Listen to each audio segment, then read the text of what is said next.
Welcome student to my class. Today I'm going to take introduction to Java.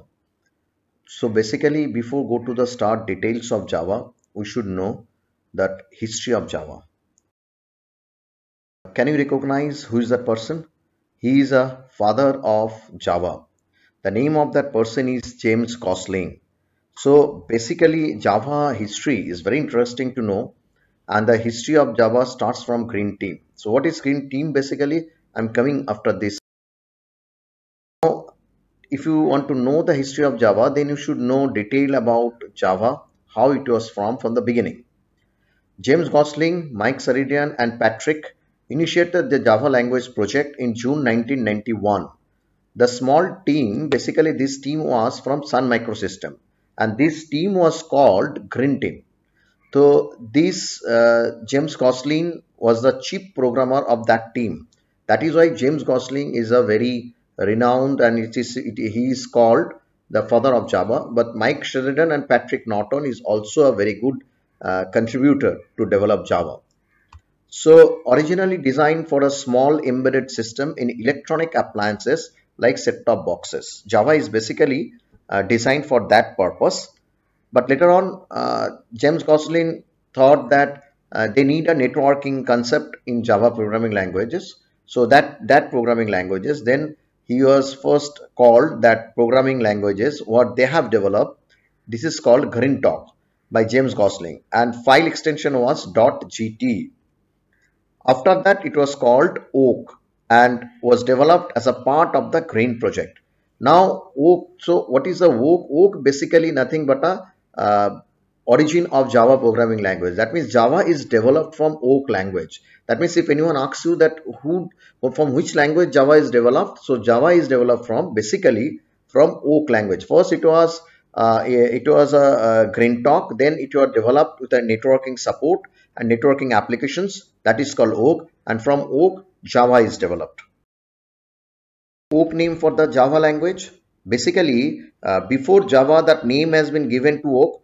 Oak is nothing, it's a symbol of strength. Oak is a symbol of strength and chosen as a national tree of many countries like USA, France, Germany, Romania, etc. And that is the reason that the Oak name has been given, because Oak is also very powerful languages. In 1995, Oak was renamed as Java. I told you that Java is developed from Oak languages. So when that Java language is introduced in 1995, the Oak is renamed to Java. Java name for Java languages, that means how the Java name has came or decided. So basically the team gathered to choose a new name. The suggested word were dynamic, revolutionary, silk, jolt, DNA, etc. They wanted something that reflected the essence of technology: revolutionary, dynamic, lively, cool, unique, and easy to spell and fun to say. So they have to keep in mind all these terminology, that is dynamic, revolutionary. These are the name is the suggestion has been given by the scientist or by the software developer or the team of the Green Team members. According to James Gosling, Java was one of the top choice along with Silk. So there is a competition between Silk and Java, but Java has been chosen. Since Java was so unique, most of the team members preferred Java. Java is an island of Indonesia where the first coffee was produced, called Java coffee. So from there that name has been taken. Notice that Java is just a name, not an acronym. Originally developed by James Gosling at Sun Microsystem and released in 1995. I told you that basically that originally Java is a product of Sun Microsystem, but later on it was taken by Oracle Corporation.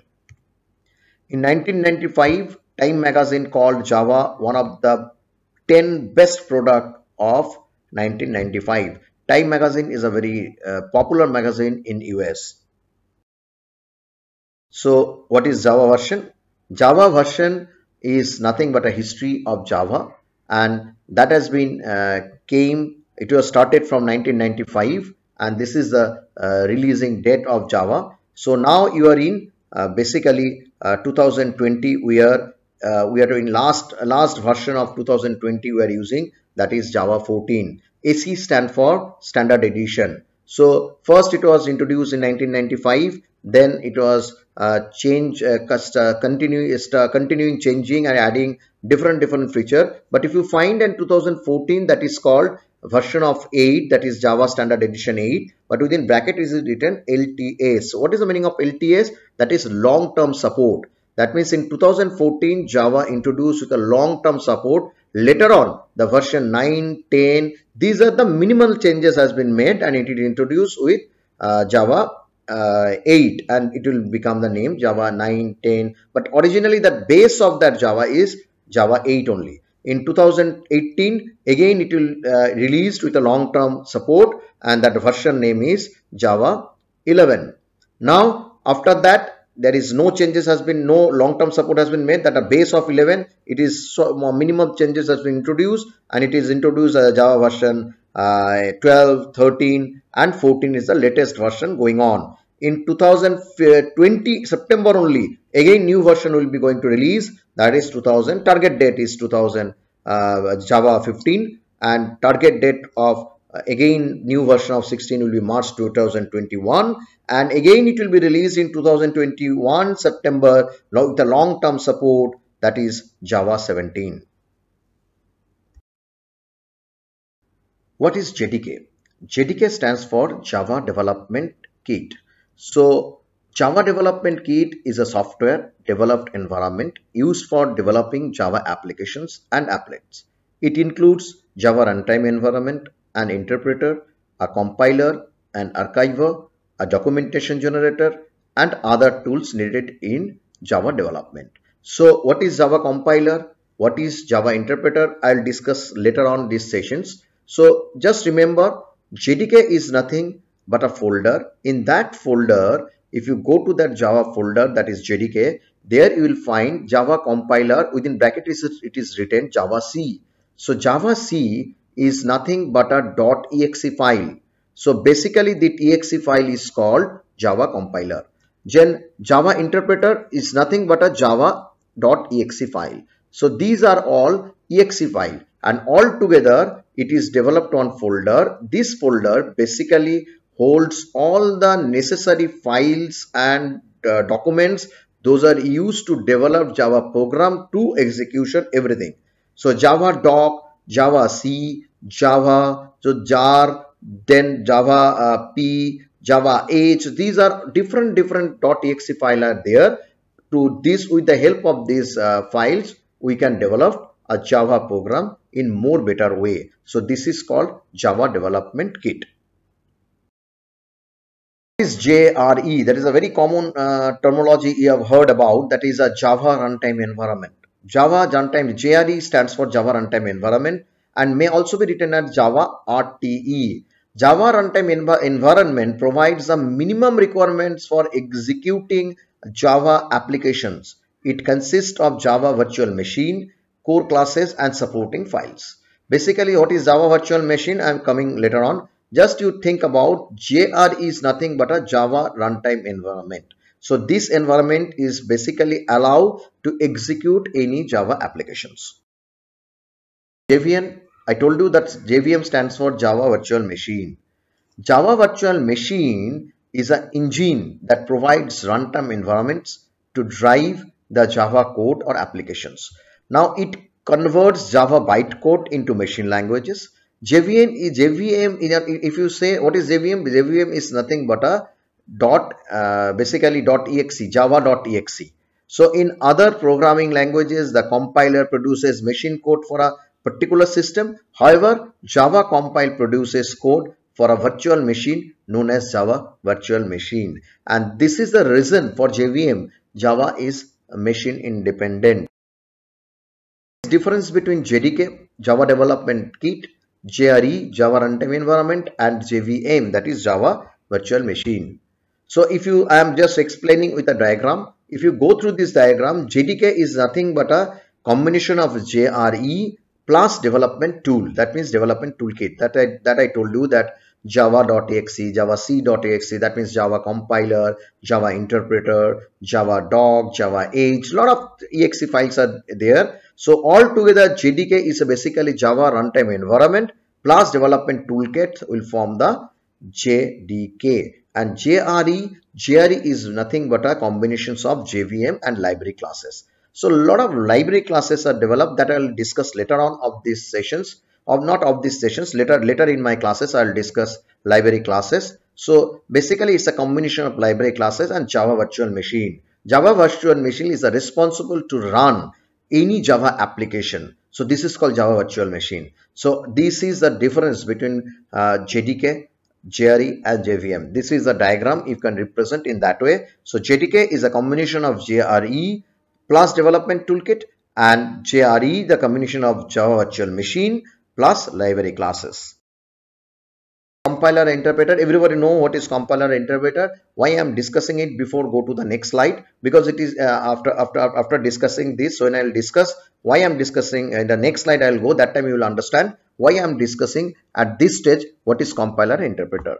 Basically compiler and interpreter are two translator, nothing else. Basically it's a two translator, and it's convert high level language to machine level language so that computer can understand the programming instructions, right? So that everybody know that this is nothing but a translator. So compiler and interpreter both are basically converting high level language to machine level language. High level language means what are the language you are writing. That Java you are writing in English, C program you are writing in English, C++ you are writing in English, Python you are writing in English, but computer does not know that English languages. So computer can understand only the machine level language, that is called 0 and 1, combination of 0 and 1s. So whenever computer should understand computer language, so this high level language need to be converted to machine level language, or you can say it's a computer languages. So this compiler and interpreter basically convert this high level language, that means C, Java, Python, C++. So these are all written in English. So these high level languages to convert in machine level language so that computer can understand what you have written in your programming. So interpreter converts, then what is the major difference? Basically interpreter will works in that way. Interpreters will convert one machine level, high level language to machine level language, line by line or instruction by instructions or by statement by statement. So basically this is a one line or one statement or one instructions will be converted to machine level language and it will execute. Then it will go to the next statement. Again that next statement will be converted to machine level language and execute. So interpreter will work in that way. And how compiler will work? Compiler will work basically as a whole full programming languages. That means a full source code will be converted to high level language to machine level language. If there is an error, it will give you the altogether error message. Then what is the basic difference between interpreter and compiler? Now suppose there is a 10-line program. You have an error in line number 4 and you have an error in line number 7. Just think of the scenario. You have a 10-line programs. So in that 10-line programs, you have error in line number 4 and you have an error in line number 7. If you convert this program using interpreter from high level language to machine level language, when interpreter will encounter the error in line number 4, that time interpreter does not know there is an error in line number 7 also. So that means after rectifying the error in line number 4, again you have to start interpreting from the beginning.